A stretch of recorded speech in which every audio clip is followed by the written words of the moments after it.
topics, and my first topic will be Vivekananda's understanding regarding how ethics can work as a criteria uh, for a critical inquiry of a culture.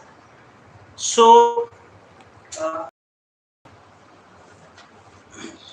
so when we talk about Swami Vivekananda, we are not going to discuss various personality traits and his contribution, because he was considered as the greatest ambassador India has produced regarding the religion. And he is also a precursor, a precondition of Indian freedom struggle, because he has inspired various freedom fighters from various areas of moderate also, extremists also, and liberals also. So I'm not going to deal with his personality and dimensions, various dimensions of a personality, but rather than I'm going to focus on his idea of ethics. So when we talk about ethics, we understand that ethics is basically a fundamental branch of philosophy where uh, it is proposed. It is about norms, ideals, and how as a human being we should behave individually and socially. So Vivekanand, when he is talking about religion, it is very intimately related that he is talking about ethics, especially when we talk about Gautam Buddha from ancient period and Swami Vivekananda from modern age era, modern period. We find a similarity between Swami Vivekananda and Gautam Buddha, because both of them are giving so much importance to ethics and reason. And when they are presenting their religious views, religious practices, they are always trying to relate the notion of reason, notion of morality, notion of ethics to their presentation and argument of a religion. So when we talk about Vivekananda, we see that much of his moral system is inspired from Advaita Vedanta, especially Vedantic tradition. Uh, I work on a PhD thesis which was on Swami Vivekananda on Buddhism, and I'm not going to consider Buddha as a separate person or a separate system, because Vivekananda considered Buddha as a practical Vedanti. So while in my PhD thesis I refuted this view, I found that Buddha cannot be called as practical Vedantin, because he never accepted God, he never accepted Veda, he never accepted, he was from Nastik Darshan. So I'm not going to deal with that issue, but when I'm going to use Vedanta, I'm trying to present his views, because he is considering Buddha as a Vedanti. So first of all, we should try to understand Vivekananda's understanding of ethics, and he is taking a foundation of Advaita Vedanta, where he is trying to say that the more we think ourselves separate from the whole, the more miserable we become. So the Advaita is the basis of ethics. So many scholars have presented their views that though it seems that Vivekananda is proposing a universal religion, which is not a specific Advaita based religion or Vedantic based religion, his conception of universal religion is very complex concept. Universal religion is a religion where there can be harmony between various religions. So Advaita Vedanta or Vedanta, which is a part of Hindu religion, Buddhism, Jainism, Christianity, Islamic religion, all are true ways to arrive at a solution of a ultimate truth. So he is in that sense a religious democrat or religious pluralist who is accepting and proposing that every religion is a true way. There cannot be inferior religion or superior religion. So he is trying to propose this in his notion of universal religion. At the same time, we also find that many times he is giving emphasis on Advaita religion. So some say that there is a contradiction in his presentation. At one place, he is trying to prove that every religion is true, and at another place, at various places, he is proposing that Vedanti is the best system, and within them, Advaita Vedanta is the ultimate aim of a Vedanta, because his understanding of Vedantic system is totally different from understanding of Shankaracharya or Madhva or Nimbarka or Ramanujacharya, because he said that truly Advaita Vedantin will reject Dvait model, but he said that all these are steps. First there is a Dvait, then there is a Vishishta Dvait, and then there is a Advait. So we can't say that Dvait is a wrong understanding or wrong system. Rather, it is a precondition. So that is his understanding. So I'm not going to deal with all of these things, but he is proposing that ethics, basically, he is taking inspiration from Advaita Vedanta, and especially Vedanta, because he is considering Buddha and the system of Buddha, Bauddha philosophy, as a part of a Hindu philosophy. So once he said that we want a combination of Buddha's heart with Vedantin brain. Why he is proposing? Because that I have also dealt in my thesis.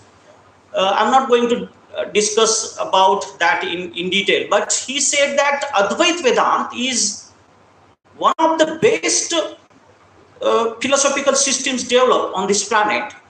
But what happened? After many years, it became dry. And he called Advaita Vedanta as intellectual gymnastic. In Marathi, we can convert that into जसं डोंबारी असतो, एखादा डोंबारी खेळ करतो वेगवेगळ्या दोऱ्यांच्यावर. So that Advaita Vedanta system became dry, and it got separated from day-to-day life. So that is why Vivekananda talks about practical Vedanta. Vedanta is unavoidably practical. It's not a theory. Vedanta is a theory. Vedanta isn't a theory. Vedanta is a religion. Vedanta is a way of life. So why he coined and proposed practical Vedanta? Because he said that the notions, conceptions or ideals presented in Advaita Vedanta were totally isolated from the life, and now he said that we should try to practice that. So that is why he formulated the notion of practical Vedanta, and where he said that what is required is action. Theory, he is not saying that theory is not important. Definitely theory is important, but more than that, what is required is practice of that theory, application of that theory, practice of Vedanta, which is a practical Vedanta. So he many times is proposing that why Advaita Vedanta can be base of a morality. Various times he is proposing that when we study chemistry, what is the aim of chemistry? Chemistry is trying to find one ultimate element from which any element can be generated. In biology, we are trying to find an ultimate life principle where any organism can be reduced to that phenomena of life. So like that, he proposed that ultimately as a human being, we should try to find a universalness, homogeneousness in various individuals, and that he say that is found in Advaita Vedanta, which is a strong base for the theory of ethics. So he said that what is this ethics? Ethics is, in his words, one idea stands out as the center of all ethical systems, expressed in various forms, namely, is doing good to others. So, what is ethics for him? When we try to understand Vivekananda's understanding of morality or ethics, we certainly can compare Swami Vivekananda with Kant or Aristotle or Plato or Socrates or G. Moore or any person who tried to propose a moral system. So he is not a person or a philosopher like that who is systematically developing his moral system like Kant. Kant developed that through categorical imperative, or Aristotle, Eudaimonian ethics, Nicomachean ethics. He wrote these books and he tried to systematically develop that system. So when we try to understand not only Swami Vivekananda, we have various personalities from the religious sphere, especially saints like a Kabir or Bhagavad sect or Warkari sect, or various darshanik people, which we can take example of Dayananda Saraswati or Swami Vivekananda, or various personalities, and they were not technical philosophers. They were trying to do something, prove something, which was to propagate their ideas, and they were basically following these ideas. So he was not in that sense a technical moralist or a technical philosopher who is presenting on morality, but he is proposing that this morality is very much essential when we try to relate that to religion. He said that he took one example, and he said that if a person is not believing in a soul or God or any divine entity, and he is trying to be moral, for what he should be moral? So morality in that case would be aim. It's not a tool. But he is proposing that morality or ethical system ultimately is a tool to a better life, not only of individuals, societies, or it is a tool of salvation also. Like in that sense, we can compare Vivekananda's thoughts on morality with the thoughts of Gautam Buddha. So if we study Kalama Sutta, where Gautam Buddha presented that to be a moral is the greatest benefit. So when we are moral, we are satisfied that we are honest, we are doing something good.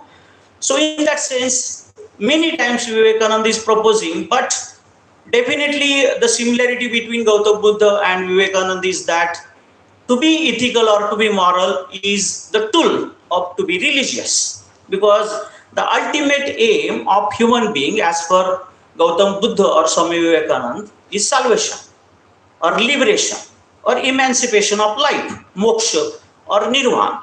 So for him, he said that the ethics is a tool of the greater sphere, which is a religion. So perfect self-annihilation of is the ideal of ethics.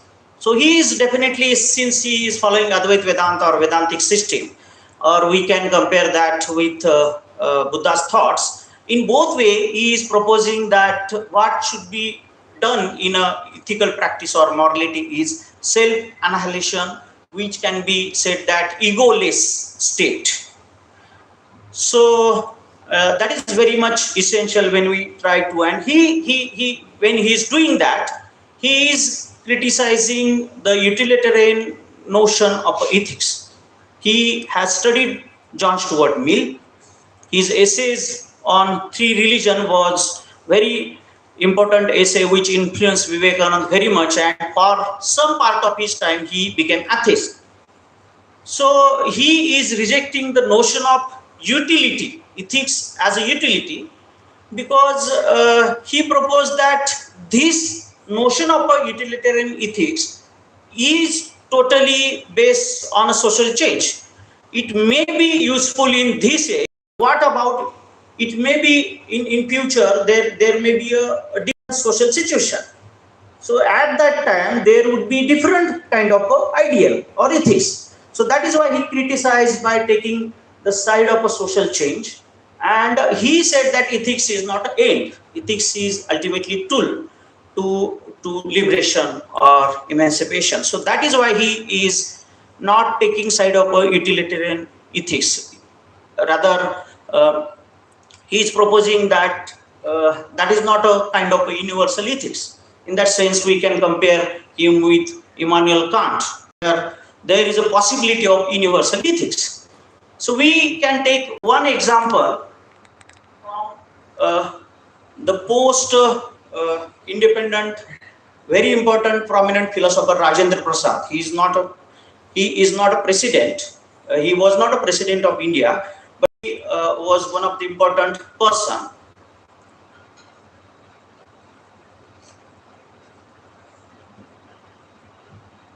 And he, in his very interesting article, argued that Vivekananda is generally considered as a religious person.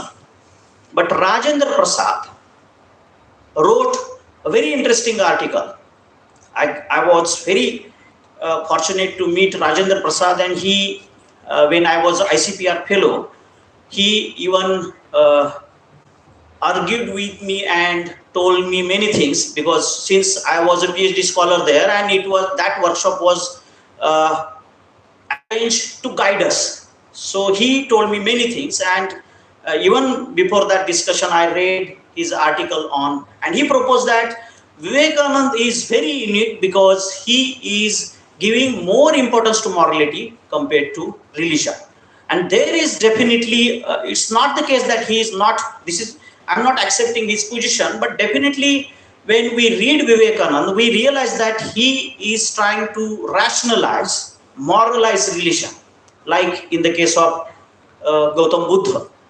So also various international scholars try to propose that Vivekananda's line of Advait Vedanta or Vedant is different from various Vedantic followers.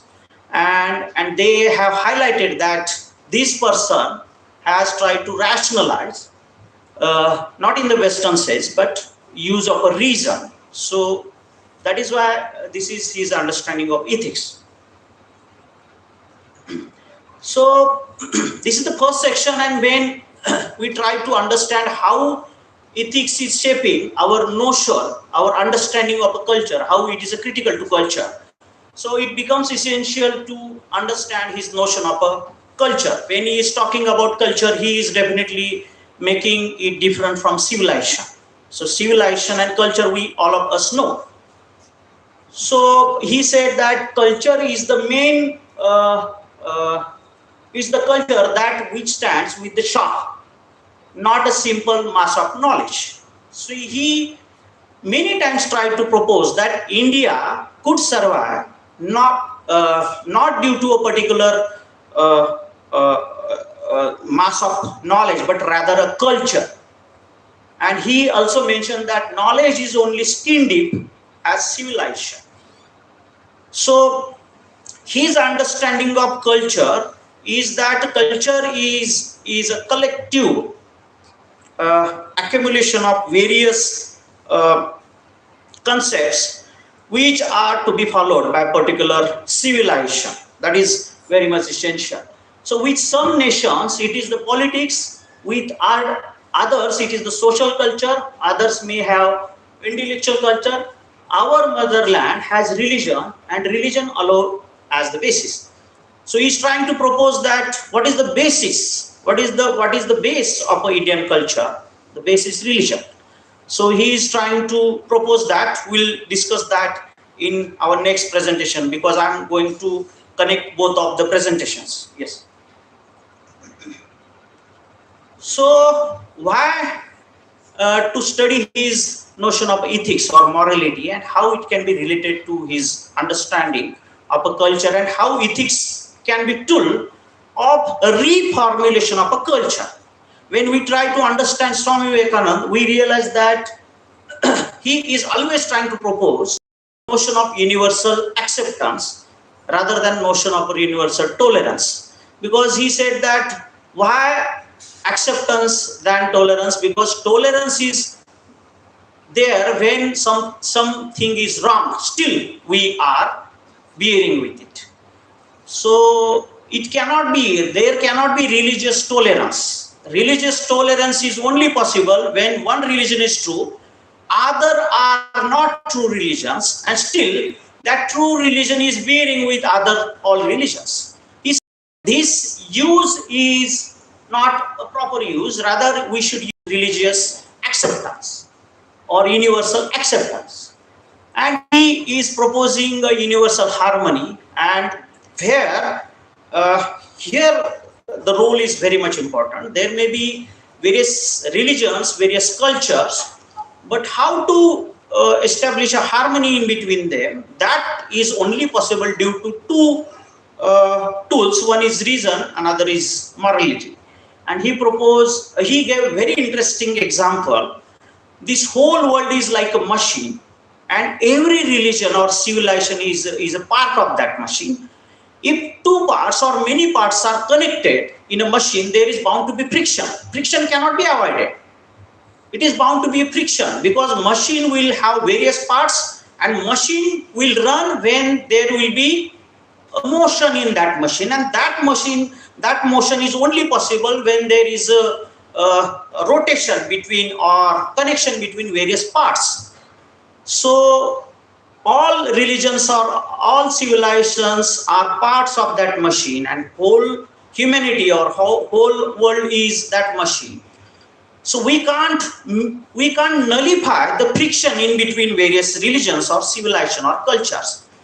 But he very interestingly said that we can have a lubrication of understanding or a harmony or a love in between these various parts, and when we are going to put that friction can be reduced. So this is very much important, because Vivekananda is always a proponent of a universal harmony, universal religion. He is always talking about universal acceptance.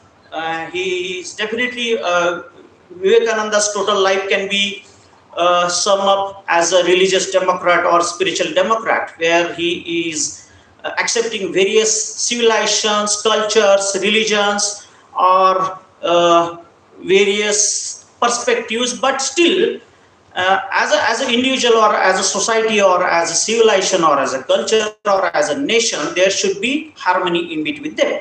So that is his aim, and we can relate that to the notion of John Stuart Mill's harm principle. John Stuart Mill is one of the great philosophers, and he has written a book which is called as Bible of a Democracy. That book is on liberty, and in that book he is proposing that I may have a liberty to do anything, another person may have liberty to do anything, but if there is bound to be a conflict in between, if that the behavior of an individual or nation or any culture is harming other individual or other culture or other society, that should be controlled. And there comes the role of a government. That is Mill's understanding. We can apply that to the sphere of Vivekananda, and definitely there is a similarity between John Stuart Mill and Vivekananda, because both are trying to preserve liberty of thoughts, liberty of actions, liberty of religious practices, and everyone is free unless there is a harm to other individual or nation. Next. So I'm going to interlink that with his understanding of a social reformation.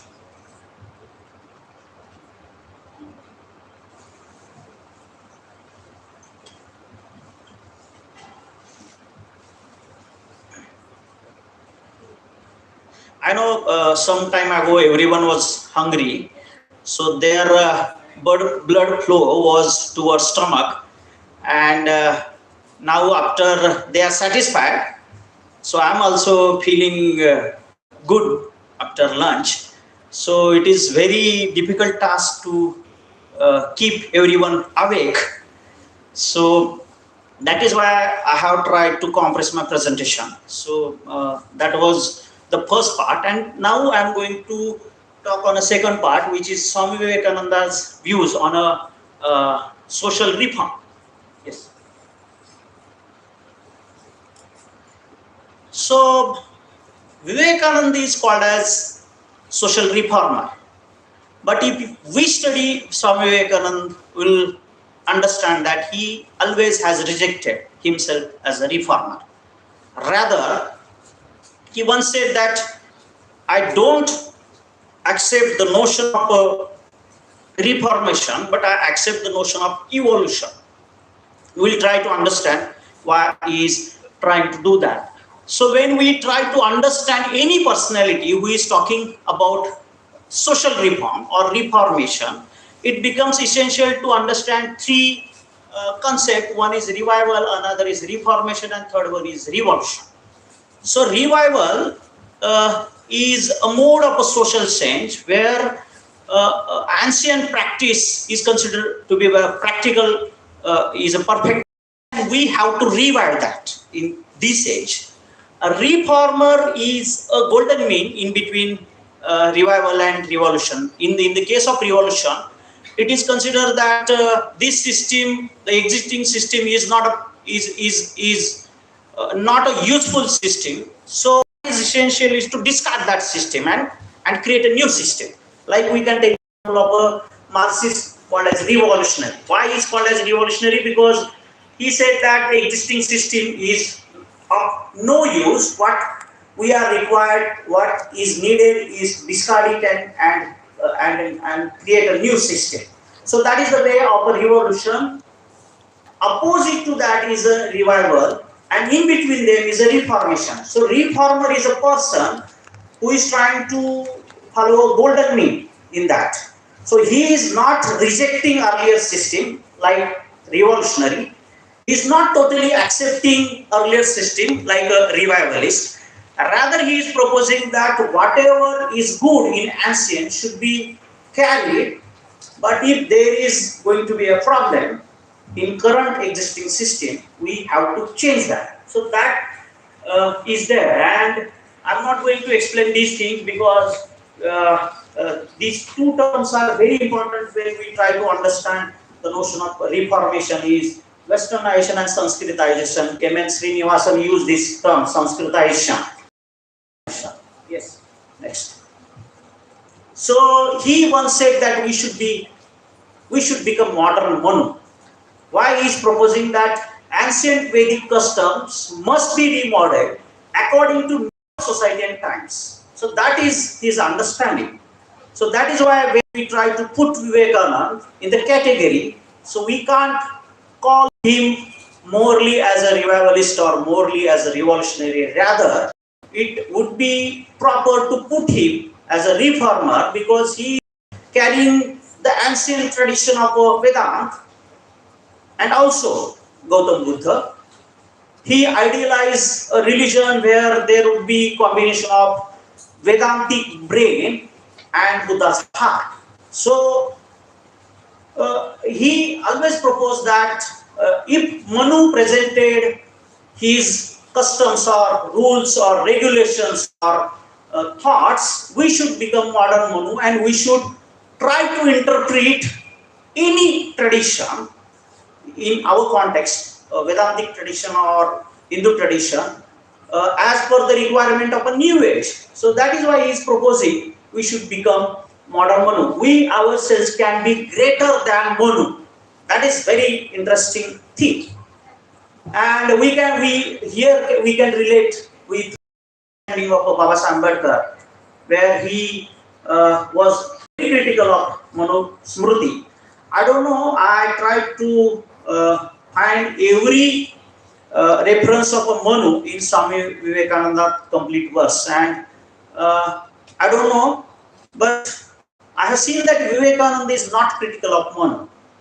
I don't know, because some of the proponents of Manusmriti says that the Manusmriti accepted by Dayananda Saraswati or Swami Vivekananda is different from other version. This may be a possibility, but definitely we can relate this with Baba Sahib, Dr. Baba Sahib's understanding of Manusmriti, where we can compare both of them, because Baba Sahib also proposed that we have to discard Manusmriti because it is not related to this age, today's age.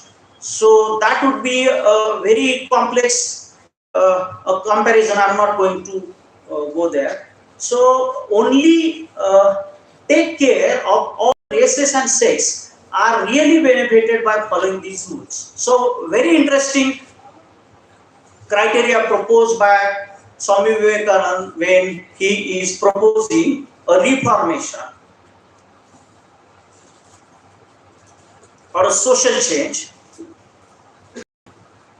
is that when we try to reinterpret or remodel or reformulate or reform any tradition, we should take care that all races and sects should be benefited by following that.